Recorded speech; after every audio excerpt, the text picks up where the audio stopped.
মহরমের শোভাযাত্রার আগে মহরম কমিটিদের নিয়ে প্রশাসন বৈঠক করেছিলেন। সেখান থেকে প্রশাসনের তরফে নির্দেশ দেওয়া হয়েছিল মহরমের শোভাযাত্রায় কোন রকম ডিজে ও অস্ত্র নিয়ে শোভাযাত্রায় অংশগ্রহণ করা যাবে না। আর বর্ধমান শহরের সেই শোভাযাত্রায় দেখা গেল উদ্যম সুরে ডিজে বাজিয়ে হাতে অস্ত্র নিয়ে প্রশাসনকে প্রায় বুড়ো আঙুল দেখিয়ে বেশ কিছু মহরম কমিটি শোভাযাত্রা করা হলো। অস্ত্র সহ উদ্যম সুরে ডিজে বাজিয়ে প্রশাসনের সামনে তা প্রদর্শনও করা হলো। যদিও একবার দেখা গেল প্রশাসনের আধিকারিকরা হাত থেকে অস্ত্র ছিনিয়ে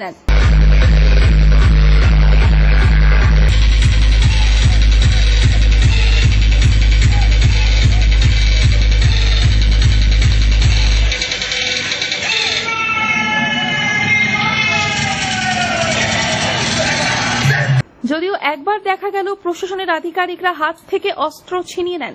বেশ কয়েকজন মহরম কমিটির সদস্যরা বলেন, মহরম আনন্দের উৎসব নয়। বর্তমানে যেভাবে দেখা যায় ডিজে বাজিয়ে হাতে অস্ত্র নিয়ে, বাস্তব এটা মহরম চিত্র নয়। আমাদের উচিত প্রত্যেকটি মহরম কমিটিকে এই বিষয়গুলো নিয়ে বসে আলোচনা করে নেওয়া, যে মহরমটা আসলে কি। যেদিন জানতে পারবে সেদিন এইভাবে আর হবে না।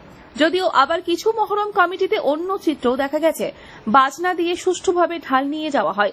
এখন দেখার বিষয় আগামী দিন কি পরিবর্তন হয় এই মহরমের শোভাযাত্রা নিয়ে।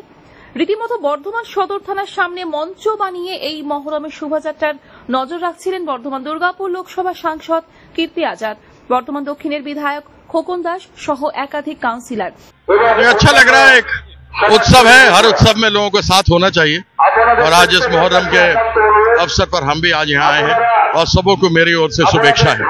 पहली बार तो बर्धमान आया, कैसा लग रहा है? अब पहली बार नहीं, अब तो ऐसा लगता है कि जन्म जन्म से यहीं पे रह रहे हैं।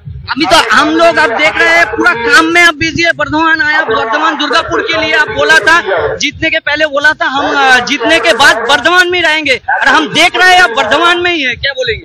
बिल्कुल, हम तो जिस काम को देश के लिए आए हैं उसी उद्देश्य से काम कर रहे हैं। क्या बोलेंगे बर्धमान का लोगों के लिए आज के दिन? यही कहेंगे कि आप सबों का बहुत धन्यवाद। हर एक का त्योहार, हिंदू मुस्लिम सिख ईसाई किसी का भी हो, हम लोग सबको एक साथ मिल करके एक दूसरे के साथ यह उत्सव और त्योहार को मनाना चाहिए। এই শোভাযাত্রা থেকে প্রথম, দ্বিতীয়, তৃতীয় স্থানকারী মহরম কমিটিকে প্রাইজও তুলে দেওয়া হবে বলে জানান বিধায়ক খোকন দাস।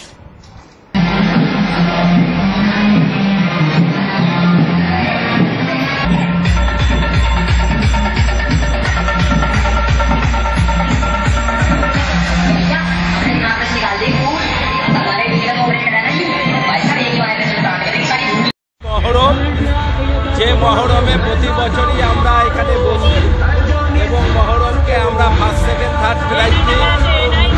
হাজারে হাজারে মানুষ এই মহরমে সামিল হয়েছে। মহরম প্রতি বছরের মতো যাতে শান্তি শৃঙ্খলাভাবে হয় তার জন্য আমরা সন্ধ্যা থেকে শেষ পর্যন্ত আমরা এই মহরমের জন্য আমরা এখানে আমরা সব মঞ্চে থাকব। ফার্স্ট সেকেন্ড থার্ড যেটা আমরা পুরস্কার দিই প্রতিবার, সেটাই আমরা দেব। অস্ত্র নাই, দুই একটা দল অস্ত্র এনেছে।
এবছর আমরা শহীদে কারবালার ইমাম সাহেবের যে শাহাদাতকে নিয়ে আজকে আমরা কারবালায় যাচ্ছি, সেই শাহাদাতকে আমরা এখানে বর্ণনা করছি এবং নাটকীয় দৃশ্যের মাধ্যমে, এবং কারবালায় যা ঘটেছিল সেই ঘটনাটাকে আমরা বিভিন্ন আর্টিস্টকে দিই এবং সেই আর্টিস্টরা আমাদের নিজেদের মহরম কমিটির ছেলেরা বাইরে থেকে কেউ না, আমাদের পাড়ার ছেলেরা, তারা কয়েক মাস ধরে তারা প্র্যাকটিস করে আজকে শাহাদাতে কারবালা, যে কারবালা বিভিন্ন ঘটনা ঘটেছিল, 2 বছর আমরা 2টো ঘটনা দেখিয়েছি, এবারও একটা ঘটনাকে আমরা তুলে ধরেছি সুন্দর নাটকীয় দৃশ্যতে। ইমাম সাহেব মৃত্যুর আগে কারা কারা মারা গেছিল সে সমস্ত মৃত্যু আপনারা দেখতে পাবেন। এবং প্রশাসন যেভাবে বলেছে, আমরা প্রত্যেক বছর আমাদের কম করে 10-15 বছর ধরে আমরা কোনোদিন ডিজে ফিজে বার করি না, অস্ত্র শস্ত্র নিয়ে আমরা বেরোইনি। আমাদের কারোর কাছে কোনো অস্ত্র নেই, কোনো অস্ত্র শস্ত্র নিয়ে খেলা নেই, কোনো ডিজে ডান্স নেই।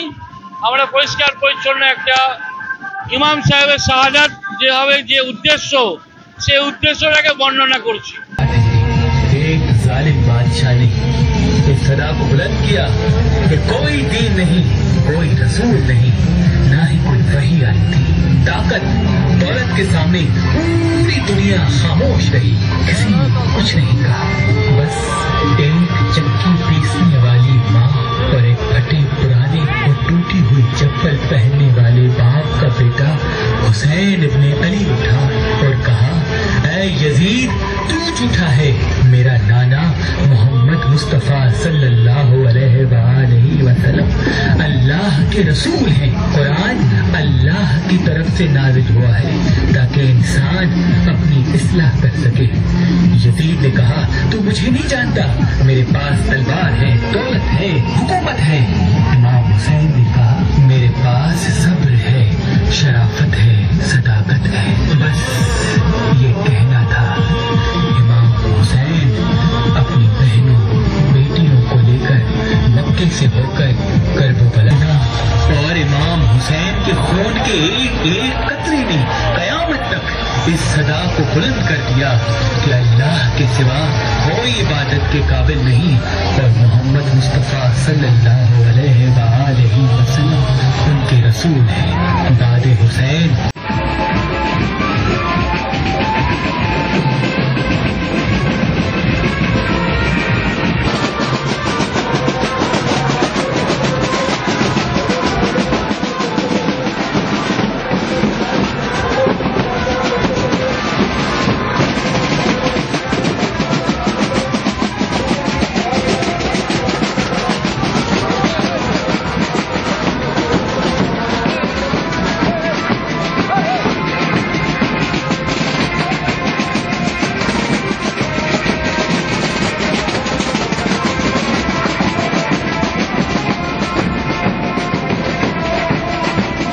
পূর্ব বর্ধমান থেকে তন্ময় ঘোষের রিপোর্ট, আনন্দ বার্তা।